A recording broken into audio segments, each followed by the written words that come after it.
జై సచ్చిదానంద. మీ అందరి మనసుల్లోనూ కొలువై ఉన్న పరమాత్మకు నా మనఃపూర్వక నమస్కృతులతో నమస్కరిస్తున్నా.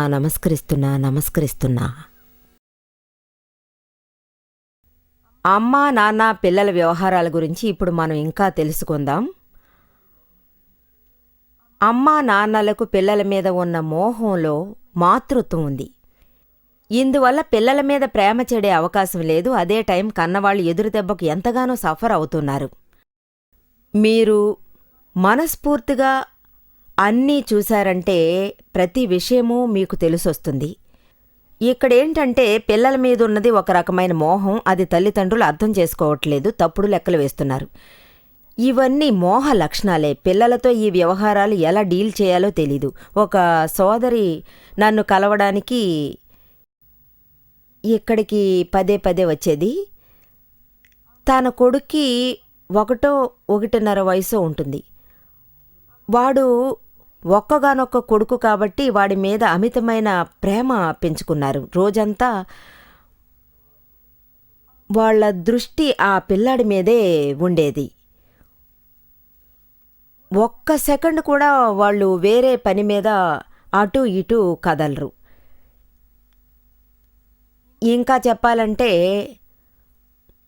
వాళ్ళు పిల్లవాడిని వదిలి దూరంగా వెళ్ళాలంటే ఒక 2-3 రోజులకి బయటికి వెళ్లాల్సి ఉంటే అప్పుడు పిల్లాడి తండ్రి చెప్పేది ఏంటంటే, నేను వాణ్ణి చూసుకుంటాను, నువ్వు హాయిగా వెళ్ళిరా అంటారు. సత్సంగాలకు అవి వెళ్ళి రమ్మంటారు. కానీ ఆవిడ మనసు మాత్రం అది స్వీకరించదు. నా కొడుకు నేను లేకుండా క్షణమైనా ఉండడు అంటుంది. వాడు చాలా కష్టపడిపోతాడు, నేను లేకుండా వాడు ఉండలేడు, రోజంతా నా వెనకాలే చుట్టూ తిరుగుతూ ఉంటాడు. నేను వాణ్ణి వదిలి వెళితే వాడు ఎంత ఇబ్బంది పడతాడో పాపం. నేను లేకుండా వాడు ఉండలేడు, బాధపడతాడు, బాగా కుమిలిపోతాడు. ఇలా ఆవిడే అనుకుని మాట్లాడింది. బట్ అబ్బాయి వాళ్ళ నాన్న, నువ్వు ఒకసారి వదిలి వెళ్ళు, నేను వాణ్ణి చక్కగా చూసుకుంటాను, నువ్వు వాణ్ణి వదిలి వెళ్ళమంటారు. నీ వల్లే వాడు చెడిపోతున్నాడు, వాణ్ణి నీకంటే నేను బాగా చూసుకుంటాను. ఆవిడ భర్త వివరించిన తర్వాత ఆవిడ అర్థం చేసుకుంది. కానీ వెళ్ళేటప్పుడంతా కొడుకుని తలుచుకుని కన్నీళ్లు పెట్టుకుంది. పాపం వాడు ఏం చేస్తున్నాడో, ఒకవేళ ఏడుస్తున్నాడేమో, నేను లేకుండా ఎలా ఉన్నాడో, నేను లేకపోతే వాడికేం తోచదే, వాడు తిన్నాడో లేదో, పాలు తాగాడో లేదో, పడుకున్నాడో లేక మేలుకున్నాడో ఏమీ బోధపడ్డం లేదే. 3 రోజులు కూర్చుని ఏడ్చింది. ఆఖర్లో తన హస్బెండ్ తనకు ఫోన్ చేసి, నువ్వు దిగులు పడకు, వాణ్ణి నేను బాగానే చూసుకుంటున్నాను, నువ్వు ఉండగా వాడు ఎలా ఉండేవాడో ఇప్పుడు నా దగ్గర అలాగే ఉన్నాడు అన్నాడు. అల్లరి చేయట్లేదు, బుద్ధిగా ఉన్నాడు, టైంకి తింటున్నాడు, టైంకి పడుకుంటున్నాడు, ఇచ్చింది తీసుకుని తింటున్నాడు, సంతోషంగా వాడు బడికి వెళుతున్నాడు, ఎలాంటి సమస్య లేకుండా ఉన్నాడు. ఈవిడికి చాలా ఆశ్చర్యమేసింది. నేను లేకుండా నా కొడుకు ఉండగలడా? వాడికి నా జ్ఞాపకాలు కూడా రావడం లేదా? వాడెప్పుడు చూసినా నా వెనకాలే కదా తిరుగుతుంటాడు, నేను లేకుండా వాడెలా ఉండగలుగుతున్నాడు? అప్పుడే తనకు అర్థమైంది, అరెరే ఇది నా పిచ్చి గాని పిల్లాడికి ఏమీ తెలీదు. వాడు ఇటు అటు పరుగులు తీస్తూ వాళ్ళ నాన్నగారితో హాయిగా పడుకుని అన్ని విషయాలు మర్చిపోతున్నాడనమాట. ఈ విషయం ఆ తల్లికి అప్పుడే అర్థమైంది. నా కొడుకు నేను లేకుండా ఉండలేడు అనుకున్నాను. వాడు పెరిగి పెద్దవాడయ్యేదాకా వీళ్ళకి ఇదే ఆలోచన. ఏడుస్తూ అల్లరి చేస్తూ ఉండడం పిల్లలకు సహజమేగా. ఇవన్నీ అమ్మతోనే గాని నాన్నతో ఇలా ఉండరా? ఎందుకు ఆలోచించారా? ఎందుకంటే అమ్మ తను మారాన్ చేస్తే ఎలా సముదాయించాలో తనకు తెలుసు. ఎటువంటి తల్లితోనైనా వీళ్ళు అల్లరి చేస్తూ మొండికేసి కివ్వునరిచి మొరాయిస్తూ ఇంకా ఏదో రకంగా సాధిస్తూ వాళ్ల పట్టు నెరవేర్చుకుంటారు. వాళ్లకు తగ్గట్టు నడుచుకోవాలి. బొమ్మ కావాలంటే కొనివ్వాల్సిందే. బొమ్మ కొనివ్వనంటే గీపెట్టి ఏడుస్తారు. లేదా మధ్యలో మార్గమధ్యలో పడుకుని కెవ్వున అరుస్తారు. అమ్మకు ఆ సమయంలో ఏమనిపిస్తుంది? అమ్మ చెప్పేది ఏంటంటే, నా కొడుకు కొంచెం గట్టిగా ఏడిస్తే నా మనసులో ఒక ఫీలింగ్ మొదలవుతుంది. నేనసలు వాడు ఏడవడం చూసి ఉండలేను. నేను వాణ్ణి ఏం చేస్తే ఆ ఏడుపు ఆగుతుంది? ఇదే నా మనసులో మెదులుతుంది. వాడి కష్టాలు చూసి ఈవిడ మనసు బరువెక్కిపోతుంది. ఇవన్నీ అలాగే వాడి ధ్యాసలో పడిపోయేలా చేస్తున్నారు. అందువల్లనే వాడు అల్లరి చేసేటప్పుడు వాడి కష్టాన్ని చూసి సహించలేక వాడు కోరింది చేయడం, అడిగింది కొనివ్వడం. వాడు ఏం అడిగినా అది కాదనలేరు. దాని ఫలితం ఎలా ఉంటుంది? వాడు ఏం అడిగినా వీళ్ళు కొనిస్తారనే నమ్మకం కుదురుతుంది.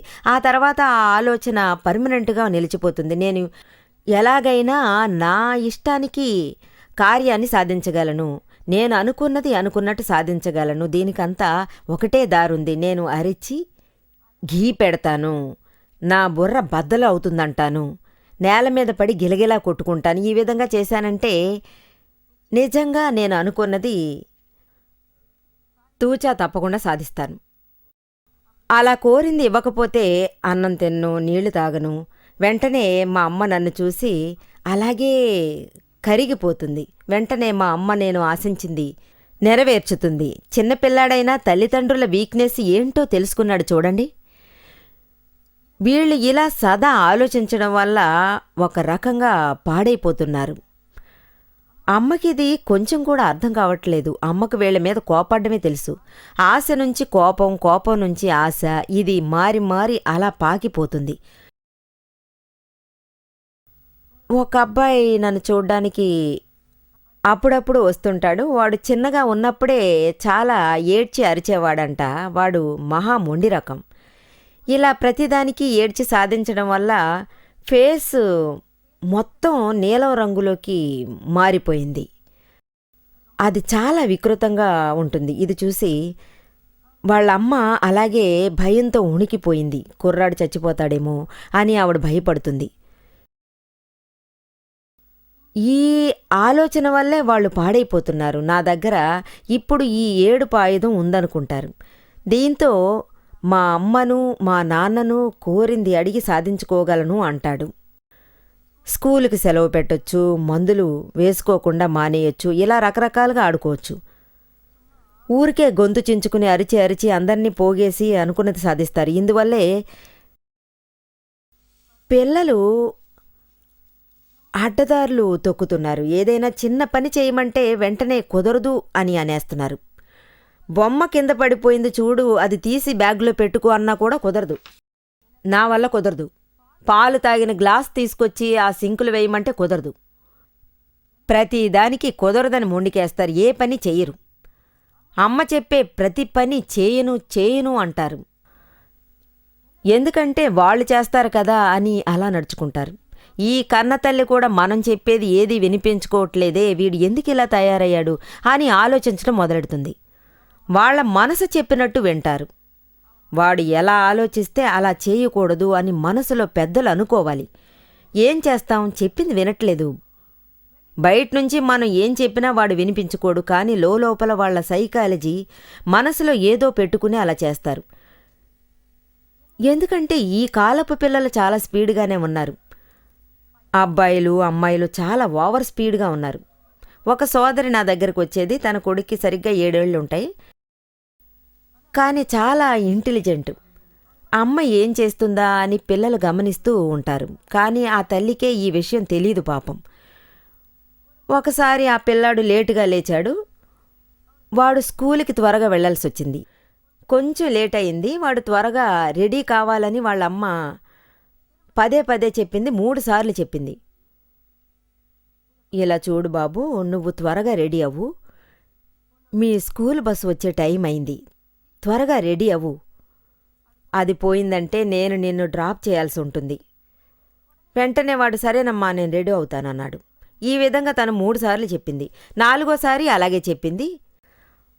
వెంటనే ఆ 7 ఏళ్ల కుర్రాడు వాళ్ళ అమ్మతో చాలా క్యాషువల్గా చెప్పాడు, అమ్మా నువ్వు ఈ విషయాన్ని ఇప్పటికీ 3 సార్లు చెప్పావమ్మా. ఇది నాలుగోసారి చెప్పాల్సిన అవసరం లేదు. నేను ఇది బాగా గుర్తుపెట్టుకున్నాను. చూశారా, ఆ కుర్రాడు వాళ్ళ అమ్మ కంటే ఓవర్ స్పీడ్గా తయారయ్యాడు. అది వాడు మామూలుగానే చెప్పాడు. ఏదో ఎగ్జైట్గానో గీపెట్టో చెప్పలేదు, ఏడవనూ లేదు.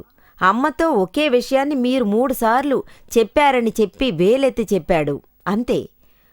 ఒకసారి చెప్పావు, అది చాలు, పదే పదే చెప్పాల్సిన అవసరం ఏంటి, నాకు జ్ఞాపకం ఉంది అన్నాడు. చిన్నపిల్లలు ఎలా అర్థం చేసుకుంటున్నారో చూడండి. కానీ తల్లిదండ్రులు ఎంత ఎమోషనల్గా ఉన్నారో. ఈ పిల్లల మీదున్న మోహంతో చాలా ఎమోషన్గా ఫీల్ అవుతున్నారు. వాళ్ళు అసలు నార్మల్గా ఉండలేకపోతున్నారు. మోషన్లో ఉండట్లేదు. ఎమోషన్గా ఉన్న కారణం చేత వాళ్ళు అన్నిటినీ మర్చిపోతున్నారు. వాళ్ళ అతి ప్రేమ వల్ల అదే అడ్డుగా మారింది. సాధారణమైన బిహేవియర్ కూడా భరించలేకపోతున్నాం.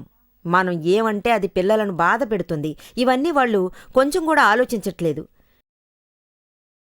ఏం చెప్పినా సరే వాళ్ళు దాన్ని ఆ సమయంలో గుర్తుంచుకోవడం లేదు. దీనికి మోహమే కదా కారణం. ఇందులో ఒక్క విషయం గమనించాల్సింది ఏంటంటే, ఆ కన్నతల్లులు ఒకే విషయాన్ని 2-3 సార్లు చెప్తూ కూర్చుంటారు. అంతా ప్రేమ వల్ల జరుగుతున్నవే. ఈ చిన్నపిల్లలు ఏమంటున్నారు? Stop it, don't tell me. పిల్లల మీద ఇంత ఎక్కువ మోజు మంచిది కాదు.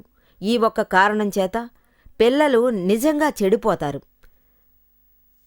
తల్లిదండ్రులే పిల్లల మీద మోజు పెంచుకునేది. పిల్లలు వాళ్ల మీద రవ్వంతైనా మోజు పెంచుకోరు.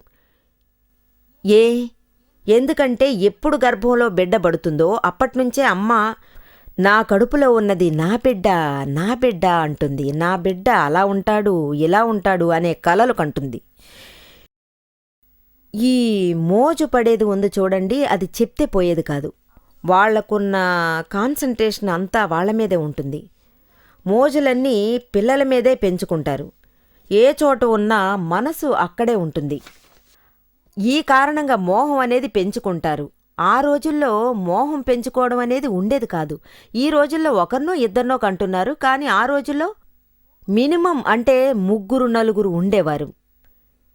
ఇంతమంది పిల్లలున్న ఆ కన్నతల్లికి పిల్లలు ఎప్పుడు పుట్టారు, ఎలా పెద్దవాళ్ళయ్యారు, ఎలా ఆడుకున్నారు, ఎలా చదువుకున్నారు అనే ఆలోచన ఆ తల్లిదండ్రులకు ఏ మాత్రమూ ఉండేది కాదు. తెలియకుండా ఉండేదంటే నమ్మండి. అప్పట్లో కూడా వాళ్ళ జీవితాలు హాయిగా సాగిపోయేవి. వాళ్ళు చాలా ఈజీగా దాన్ని తీసుకునేవారు. ఇప్పుడు ఎలా మారిపోయిందో చూడండి. ఇందువల్ల పిల్లల సైకాలజీ స్టడీ చేయడం చాలా అవసరం అనేది. లేదంటే పిల్లలు దీన్ని చాలా మిస్యూజ్ చేస్తారు. పిల్లలు తల్లిదండ్రులను మిస్యూజ్ చేసుకుంటారు. పెద్దవాళ్ళు అయ్యాక, చిన్నప్పుడు గనక వాళ్ళు మిస్యూజ్ చేస్తే ఏ తల్లిదండ్రులకైనా కోప్పడకుండా ఉంటారా? బట్ పెద్దవాళ్ళు అయ్యాక వీళ్ళ బుద్ధి బలంతో తల్లిదండ్రులను మోసం చేస్తున్నారని వాళ్లకు అర్థమవుతుంది. అది ఈ కాలపు పిల్లలు చాలా స్మార్ట్గా ఉన్నారు, హుషారుగా ఉన్నారు. వాళ్ళు వాళ్ళ అమ్మా నాన్న సైకాలజీ స్టడీ చేసి అన్నింటినీ మిస్యూజ్ చేసుకుంటున్నారు. వాళ్ల పని జరిగేదాకా ప్రతి దానికి మమ్మీ డాడీ అని దగ్గరకొస్తారు. వీళ్ల పని అయిపోగానే తల్లిదండ్రులకు వాళ్లతో పని పడితే వెంటనే క్లియర్గా చెప్పేస్తారు, నేను చేయలేను, నాకు ఏది చేయాలని లేదు. వాళ్ల సుఖం కోసం ఏదైనా పని జరగాలంటే ఆఖరిదాకా దగ్గరుండి మరీ చేస్తారు. లేదంటే వాళ్ళు దీనికోసం కొంచెం కూడా ఖర్చు పెట్టరు. కానీ అమ్మా నాన్న పాపం వాళ్లే అన్ని పనులు చేసుకుంటారు. No compromise. మేం ఏం చెప్తే అదే జరగాలి అంటారు. మీరు ఏం చెప్పినా అది చేస్తే చేయమంటారు. ఎందుకంటే ఎప్పుడూ తల్లిదండ్రులే కాంప్రమైజ్ చేసేది. అమ్మతో డైరెక్ట్గా కుదరదు అంటారు. ఈ విషయం తల్లిదండ్రులు అర్థం చేసుకోవాల్సిన అవసరం ఎంతైనా ఉంది. నన్ను చూడ్డానికి ఒక సోదరి లండన్ నుంచి వచ్చేది. వాళ్ళ అమ్మాయికి పెళ్ళయింది, వాళ్ళ అబ్బాయికి పెళ్ళిడు వచ్చేసింది. వాళ్ళు ఇద్దరినీ చక్కగా తీర్చిదిద్ది ప్రయోజకుల్ని చేశారు. ఇద్దరూ చక్కగా కష్టపెట్టకుండా పని చేసేవారు. వాళ్ళ హెల్త్ బాగుందో లేదో గాని వాళ్ళిద్దరూ మాత్రం పనికి వెళ్తూ ఉండేవారు. ఎందుకంటే పిల్లలకు ఒక మంచి ఎడ్యుకేషన్ కల్పించడం కోసం, వాళ్ళ లైఫ్ బావుండడం కోసం. ఆ విధంగా కష్టపడి పిల్లలను పెంచి పెద్ద చేశారు. పాపం వాళ్ళకి 50 ఏళ్ళు నిండగానే నేను చాలా కృషి చేశాను, ఇక మనం మన జీవితాన్ని ఈ ఆధ్యాత్మికంలో గడిపేద్దామని అనుకున్నారు. వాళ్ళ దృష్టి మొత్తం ఆధ్యాత్మికం మీదే ఉండేది. వాళ్ళు ఎప్పుడూ నన్ను కలుసుకునేవారు. తన హస్బెండ్కి అంత ఇంట్రెస్ట్ లేదు, ఆయనకి బిజినెస్ ఏదో ఉంది, బయటికి రావడానికి ఆయనకు టైమే లేదు. అప్పుడప్పుడు ఆయన వస్తుంటారు, నచ్చదని కాదు, ఒక్కోసారి టైం ఉంటే చాలాసేపు ఉంటారు. పిల్లలు పెరిగి పెద్దవాళ్ళయ్యాక వాళ్ళు సహించలేకపోతున్నారు. అందువల్ల వాళ్ళ అమ్మని వాళ్ళు ఎప్పుడూ తిడుతూ ఉండేవాళ్ళు. నువ్వు మమ్మల్ని, నాన్నగారిని వదిలేసి వెళ్ళిపోతున్నావు, సత్సంగాలకి వెళుతున్నావు, అటు ఇటు తిరుగుతున్నావు, యాత్రలకు ప్రయాణం అవుతావు, డాడీ ఒక్కడే మా కోసం కష్టపడాల్సి వస్తోంది, అన్ని పనులు ఆయన ఒక్కరే చేసుకుంటున్నారు, మీరు ఎందుకు మమ్మల్ని కాదని వెళ్ళాలి? ఆయన ఎంత ఒంటరితనం ఫీల్ అవుతున్నారో తెలుసా? పాపం ఈ తల్లి వాళ్ళ మాటలు విని అయ్యో మనమే తప్పు చేశామని భయపడిపోతుంది. ఈవిడ భయపడే కొద్దీ పిల్లలు తరిమి కొట్టడం ఎక్కువ అవుతుంది. ఆవిడ ఒకరోజు ఒంట్లో బాగోలేక మంచం పట్టింది. అవును, మనమెందుకు కన్న పిల్లలకు భయపడాలని ఆలోచించింది. నేను నా భర్తకు చేయని సేవంటూ లేదు. నేను ఈ ఇంట్లో వాళ్ళకి ఏం చేయలేదు చెప్పండి? నా ఈ 50 ఏళ్ల వయసులో 18 ఏళ్లలోనే పెళ్లి చేసుకున్నాను. ఇప్పుడు 50 ఏళ్లు వచ్చేశాయి. నేను అన్నీ పూర్తి చేశాను. పిల్లలకు నేను చేయాల్సిందంతా చేయడం అయిపోయింది. ఇన్ని బాధ్యతలు నేను నెరవేర్చాను. అందరికీ అన్నీ చేసేశాను. ఇన్ని బాధ్యతలు నేను ఒక్కదాన్నే నెరవేర్చాను. కానీ ఈ వయసులో, అది కూడా 50 ఏళ్ల వయసులో నేను ఒక 2 వారాలు సెలవు తీసుకున్నందుకు వాళ్లతో మాటలు పడాల్సి వస్తుందనే బాధపడుతున్నాను. 32 ఏళ్లు నేను అహర్నిశలు కృషి చేశాను కదా. ఏ ఆడది ఈ దేశంలో ఎంత కృషి చేసి ఉండదు. ఈవిడ ఏదో చెప్తుందని కాదు, ఫారిన్లో అసలు ఇలాంటివేమీ ఉండవు. ఇంతగా కృషి చేసింది చాలు, ఇక నుంచైనా నేను రెస్ట్ తీసుకుంటాను, నాకు విశ్రాంతి కావాలి, మనశ్శాంతి కావాలి అంటారు. ఎంతోమంది ఫ్రెండ్స్ సర్కిల్తో కలిసి గెంతులేస్తున్నారు. క్లబ్బుల్లో, పబ్బులో, ఎక్కడ చూసినా ఇలాంటివి ఎన్నో కనిపిస్తుంటాయి. నాకు ఇలాంటి వాటిల్లో ఇంట్రెస్ట్ లేదు. నా యంగేజ్లో ఇలాంటివి ఎన్నో నేను చేసేశాను. కానీ ఇప్పుడు నాకు వయసు అయింది, ఇందులో నాకు ఇంట్రెస్ట్ లేదు. ఇలాంటి వాటిల్లో నాకు మనశ్శాంతి లేదు. ఇవన్నీ చూడడమైంది, చేయడమైంది, ఇక మీదట ఇవేమీ అక్కర్లేదు అనిపించింది. ఇక నుంచైనా హాయిగా ఆనందంగా ఉండాలని నాకు అనిపిస్తుంది. అందువల్లే ఆవిడ ఇక్కడికి వచ్చింది. ఇక్కడికి వచ్చాక ఆత్మీయులతో కలిసుంటే చాలనిపించింది. అందువల్ల ఇందులో ఒకటైపోయారు. ఇలా ఉన్నందుకేమీ తన బాధ్యతలు సక్రమంగా నెరవేర్చలేదని అంటున్నారు. సంవత్సరంలో 2 మాసాలు, టోటల్గా 2 months పనికి ఒక సెక్యూరిటీ కావాలంటున్నారు. తన హస్బెండ్తో క్లియర్గా చెప్పేసింది, మీరు కావాలంటే హాలిడేస్ తీసుకోండి, నేను అన్ని ఏర్పాట్లు చేసుకుంటాను, నేను పనికి మనుషుల్ని ఏర్పాటు చేసి అన్నీ మేనేజ్ చేస్తాను, మీరు నాతో వచ్చేయండి. నేను ఎలాగైనా మనస్ఫూర్తిగా ఆధ్యాత్మికంలో మనసు లగ్నపరుస్తున్నానో, మనశ్శాంతి పొందుతున్నానో, అలాగే మీకు ఆత్మశాంతి దొరుకుతుంది. ఇదే విధంగా మీరు నాతో రండి, అంతా నేను చూసుకుంటాను. బట్ ఆ హస్బెండ్కి అంత ఇంట్రెస్ట్ లేదు, కాబట్టి నువ్వు వెళ్ళిరా అని వైఫ్తో చెప్పారు. నాకు ఏ అబ్జెక్షను లేదు, నువ్వు కావాలంటే వెళ్ళు, నేను పట్టించుకోను. చూశారంటే మొగుడికే ఇబ్బంది లేదు, పిల్లలకే ఇబ్బందులు ఎదురయ్యేది. ఎందుకు మా అమ్మ ఇలా చేస్తోంది? పిల్లలు ఎప్పుడూ అమ్మని టెన్షన్తో పెడుతున్నారు. ఒకసారి ఏమైందంటే వాళ్ళ అమ్మకి ఫోన్ చేశారు. వాళ్ళ అమ్మ పక్కనే గ్రామానికి వెళ్ళింది. Mummy I want to talk with you. వెంటనే ఆ తల్లి ఏం చెప్పాలనుకున్నావు అది ఫోన్లో చెప్పమంది. No I cannot talk in the telephone, I will talk in personal. నేను మీతో కొంచెం విడిగా మాట్లాడాలి అన్నారు. నేను ఫోన్లో మాట్లాడను. వెంటనే ఈవిడ అమ్మాయికి ఏదో అర్జెంట్ మ్యాటర్ కాబోలు, అందుకే ఇలా పిలుస్తోంది అని అనుకుంది. తనకి 20-21 సంవత్సరాలుంటాయి, ఈ చిన్న వయసులో పెద్ద మనిషిలా మాట్లాడుతుంది అని కంట్రోల్ చేయడం మొదలుపెట్టింది. నిజం చెప్పాలంటే ఆవిడ తన పిల్లల మీదున్న మోజుకి కొంచెం కూడా హద్దు అనేదే లేదనొచ్చు. అమ్మాయికి ఒక మంచి సంబంధం చూసి, మంచి కుర్రాన్ని చూసి పెళ్లి చేసి ఒక జీవితాన్ని ఏర్పరిచి దానికి 10 లక్షల దాకా ఖర్చు పెట్టి అన్నీ చాలా చక్కగా చేశారు. ఇంత చేశాక ఆ పిల్ల సడన్గా మమ్మీ నువ్విలా చేయడం తప్పు అంటుంది. నువ్వు బాగుంటేనే కదా నేను బాగుండగలను అంటుంది. ఈవిడ కూడా అది చూసింది. ఎంతకాలం ఇలా ఆర్గ్యుమెంట్ అంతా చేయగలవు? ఆ తర్వాత మేము తనకు జ్ఞానదీక్ష ప్రసాదించాం. అనవసరంగా భయపడ్డం అనేది సరైన పద్ధతి కాదని నా అభిప్రాయం. ఒకరోజు ఆ పిల్లను తీసుకుని కారులో వెళ్ళేటప్పుడు, చూడు నువ్వు ఏం చెప్తావో ఇప్పుడు చెప్పు అంది. లేదమ్మా నేను తర్వాత చెప్తాను అని చెప్పింది. వెంటనే వాళ్ళ అమ్మ ఇవన్నీ కాదు గాని ఇప్పుడే మ్యాటర్ ఏంటో చెప్పమ్మా అంది. నువ్వు ఏం చెప్పదలుచుకున్నావో నాకు బాగా తెలుసు. నువ్వు ఏం చెప్పాలో అది నీ నోరారా చెప్పమంది. వెంటనే ఆ అమ్మాయి, అమ్మా నువ్వు ఇలా చేస్తున్నావు, అలా చేస్తున్నావు, ఇల్లు వదిలేసి ఊళ్ల మీద పడి తిరుగుతున్నావు, సత్సంగాలకు వెళుతున్నావు, యాత్రలకు వెళుతున్నావు, ఎందుకు ఇలా చేస్తున్నావు? ఇందువల్ల డాడీ ఒంటరిగా ఉండాల్సి వస్తోంది. నువ్వు చేసేవన్నీ తప్పు. ఆ తర్వాత చాలా స్ట్రాంగ్ అయిన మాటలతో పిల్లను తను ఏమందంటే, ఇలా చూడు నేను ఏం చేసినా అది అర్థం చేసుకునే చేస్తాను. నాకు మీ డాడీకి మధ్య ఏ గొడవలు లేవు. మేమిద్దరం ఒకరినొకరం బాగానే అర్థం చేసుకున్నాం. నాతోనే రండి, మీరు కావాలంటే ఎక్కడికైనా వెళ్ళండి, మీరు రిలాక్స్డ్గా ఉండొచ్చు. అతను ఎక్కడికైనా వెళ్ళొచ్చు. అన్నింటినీ నేను మేనేజ్ చేయగలను, మీరు దిగులు పడకండని నేను చెప్పాను. కానీ ఆయనకి ఇందులో కొంచెం కూడా ఇంట్రెస్ట్ లేదు. అలాంటప్పుడు నేనేం చేయగలను? ఇప్పుడు నువ్వు నన్ను తీసుకొచ్చి ఇన్ని మాటలు అన్నావు. అమ్మా నువ్విలా చేసావు, అలా చేసావు, అది తప్పు, ఇది తప్పు అన్నావే. నేను ఇతరులానే డాన్సులకు పోవడం లేదు, క్లబ్బులకు పోవడం లేదు, మందు తాగడం లేదు, తప్పుడు పనులు చేయడం లేదు, ఏ చెడ్డ అలవాటు నాకు లేదు. అలాంటప్పుడు సరిగ్గానే కదా నేను ఉంటున్నాను, ధర్మపథంలో నడుస్తున్నాను. తప్పంటూ ఏమీ చేయలేదే. నేనేం చేశాను? తప్పుగా ఏమీ చేయడం లేదు. మీ పనులన్నీ నేను చేస్తూనే ఉన్నాను కదా. నేను చేయాల్సిందంతా చేసేశాను. చదివించడం అయ్యింది, మిమ్మల్ని ప్రయోజకులను చేయడమూ అయ్యింది, మీకు జీవితంలో ఏమేం కావాలో అది అంతా ఇచ్చేశాను. ఏ ఒక్క విషయంలోనూ నేను మీకు కొరత పెట్టలేదు. ఇంకా చెప్పాలంటే నువ్వు గర్ల్ ఫ్రెండ్తో బయట తిరుగుతున్నా నేను ఏమీ పట్టించుకోలేదు. నిన్ను నీ గర్ల్ ఫ్రెండ్తో వెళ్ళమనే చెప్పాను. నేను ఇదివరకు తప్పుగా మాట్లాడిందే లేదు. నేనేమో అందర్నీ ఒక్కలాగే చూశాను. కానీ నువ్వు నన్ను తప్పుగా అనుకున్నావు.